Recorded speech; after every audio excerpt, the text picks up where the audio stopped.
मुलांनो, आज मी तुम्हाला एका प्रामाणिक लाकूड तोड्याची सुंदर गोष्ट सांगणार आहे.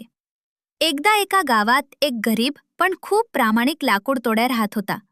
तो रोज जंगलात जाऊन झाडे तोडून आपलं घर चालवत असे. एके दिवशी तो विहिरीजवळ असलेल्या झाडावर लाकूड तोडत होता. काम करताना अचानक त्याची कुऱ्हाड विहिरीत पडली. लाकूड तोड्या खूप दुःखी झाला आणि विहिरीजवळ बसून रडू लागला. तेवढ्यात एक देवी प्रकट झाली. देवीने विहिरीतून सोन्याची कुऱ्हाड काढली आणि विचारले, लाकूड तोड्या, ही तुझी कुऱ्हाड आहे का?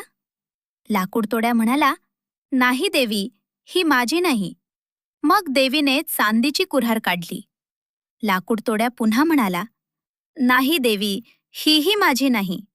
शेवटी देवीने लोखंडाची कुऱ्हाड काढली. लाकूड तोड्या आनंदाने म्हणाला, हो देवी, हीच माझी कुऱ्हाड आहे. लाकूड तोड्याच्या प्रामाणिकपणावर देवी खूप खुश झाली. म्हणून तिने सोन्याची, चांदीची आणि लोखंडाची तीनही कुऱ्हाडी त्याला बक्षीस म्हणून दिल्या. मुलांनो, या गोष्टीतून आपण काय शिकलो? प्रामाणिकपणाचे फळ नेहमी गोड असते.